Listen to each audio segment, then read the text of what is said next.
Well, people around town tell me that Kelsey Durkin is one funny lady. So I came by to give her a visit and see just how funny she is. Hi, Kelsey. No. Are we doing it again? No, we're not. It's okay. We were just getting another cutaway shot. It's good. Again. She's so You cute. have to tell me beforehand. No. Very funny lady. Let's give it up, Kelsey Durkin.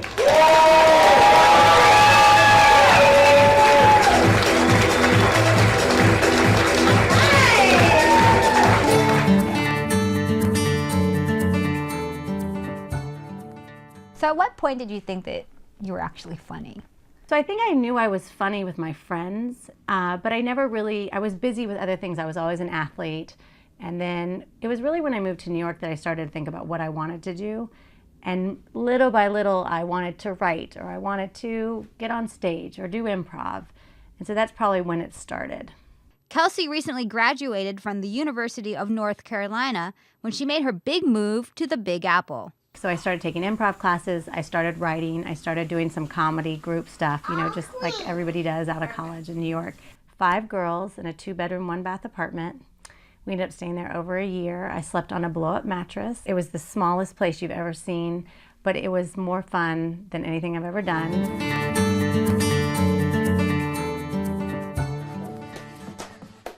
She was living it up as a single girl, but there was one thing that would change all that. You see, Kelsey had already met the love of her life in college.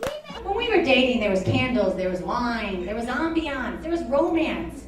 It was wonderful. All that's gone. Let me explain to you what it looks like. I will be minding my own business. I promise. Just washing the dishes.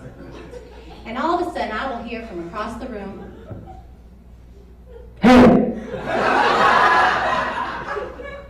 Have you been naughty?"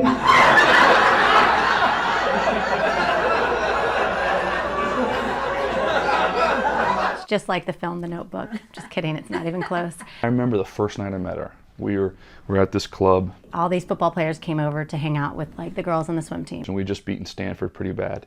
And then this like 305-pound man walks in the door in like sweats and a gray t-shirt.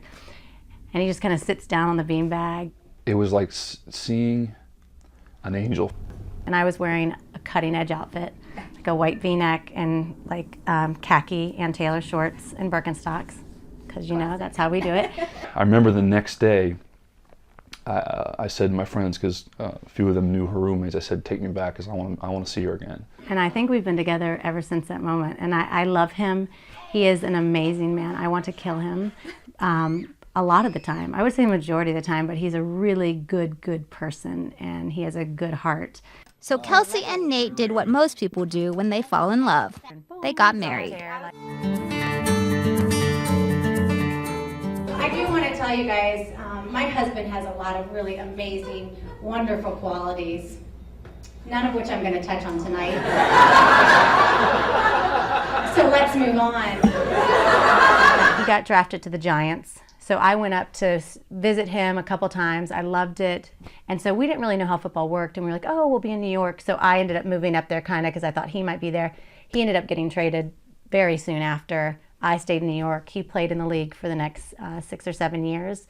We got married in 2002. We got married in Florida. In Florida. We got married in Sarasota, back home. You incorporate your husband an awful lot in your comedy. What are dinner conversations like? We are so different, it blows my mind every day. We say like, how the hell did we end up together? Like it doesn't make sense, except that our values are the same, and the way we look at life and the way we get through things and what we want for our kids. I joke a lot because he is like the quintessential man, except that he can't fix anything, which bugs me because I'm like, if you're gonna be a meathead, just watch TV, at least be able to like, you know, make me a tool bench or something. When you're watching your wife perform, you so badly want her to succeed, right? You want her to be funny. So she could take anything she wanted about me. At that point, when you're watching the performance, you're rooting so hard. You don't care what she says. She could rip you apart, slice you and dice you, as long as she gets a laugh, right? Because that's ultimately what you're after. If I got to be your muse, so be it. I kind of feel a little bit philanthropic because in some way I've got to be helping those men out there to get blasted all the time about our wives, and maybe they don't feel as bad about themselves in some small way.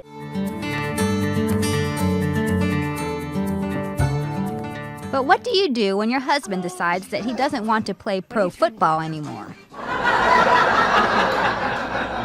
isn't. The point is that we all have certain expectations for how our life is going to be, and mine has unfortunately taken a drastic turn for the worse. I don't even remember the conversation we had, but it was something like, Hey baby, I was thinking of quitting football, giving up all our worldly possessions, and helping people who have drug problems. and I was like, okay, but you don't need to quit football for that. Think of all the people you could help on your team. A lot of guys don't transition well, and a lot of marriages don't transition well. So I spent a lot of time writing and talking about what this was like. And he went and got his master's in social work after that. Big difference from Super Bowl to Cal State Long Beach master's in social work program. Big difference. It's like a death for them because they're used to being worshipped, and now you're just screaming at them about the trash.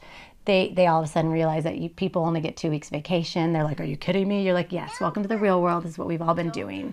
Nobody is, clapping when you walk in a room. No one thinks you're hot, even though you're 300 pounds, like it's over. And I was like, sorry, that's our phone. That's my phone. See if my husband gets it. Nate? He's like, I can't get the phone. I'm watching the kids. That's another thing. Kelsey has kids. 2 exactly. 1 boy and 1 girl. That's not cool anymore. No, the new thing is to wait. Yeah, you hear all these couples and they're like, we're not going to find out the sex of our baby because it's like one of life's last great surprises. Oh my God. Let me tell you something, people. After you've had your legs wrapped around your head for 10 hours straight, and all of a sudden you shoot a human being out your vagina, you're surprised.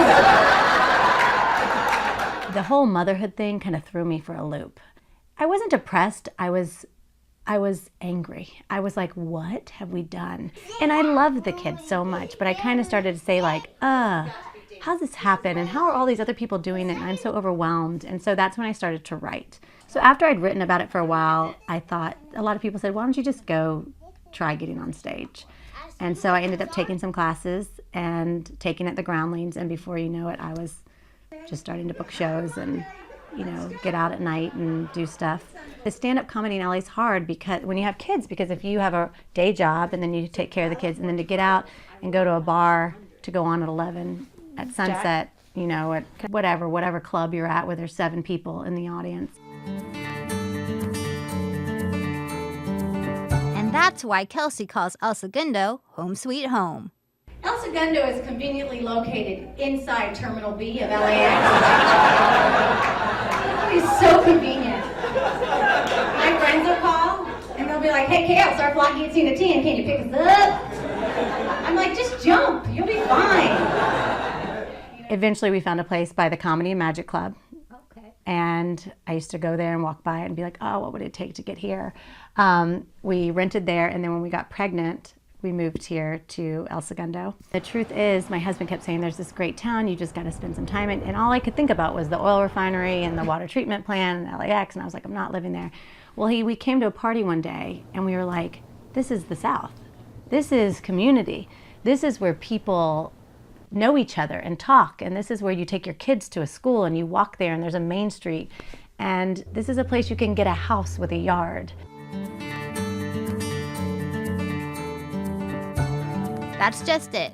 Everything about Kelsey's life, her Southern roots, her marriage, her kids, even the place she now lives, eventually all end up in a joke. So you can imagine, I'm like any other working mother. I am tired, Between work and the kids and the house, I just want a break.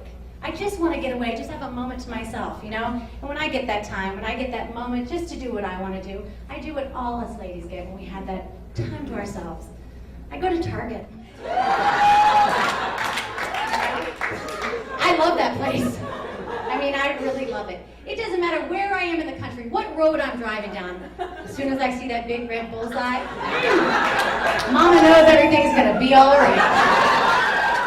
And everyone's like, where does this come from? I'm like, it just comes from my life. I mean, there's nothing I've ever written about that isn't true. There's nothing I haven't said that hasn't happened in my life. I mean, we have people like Jenny McCarthy writing books and things like that, but people still aren't telling you the truth.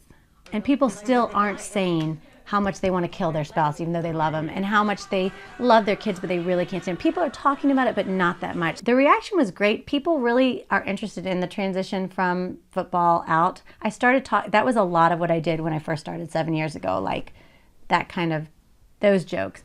It's evolved more into, we've kind of moved into a different segment of our life. It's more like this.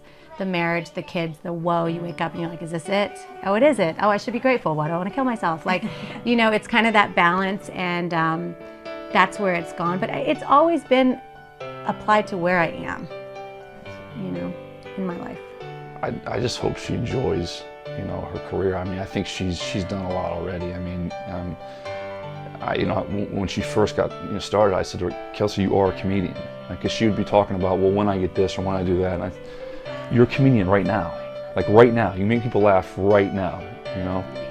So I think she's gotten that. I think she realizes, you know, people recognize her and come up and, you know, talk to her and stuff, and she gets that. And I hope she continues to just enjoy that journey. Do you really think that humor is the secret ingredient to living a happy and satisfying life?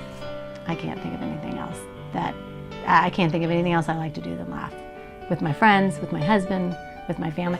You're just going to be overwhelmed all the time, and you're going to be tired and scared. So you might as well just say, this is funny. So yeah, I think so. I mean, I understand, right? We all have fantasies. He wants me to be bad. I want him to be skinny. You don't always get what you want. Thank you guys so much for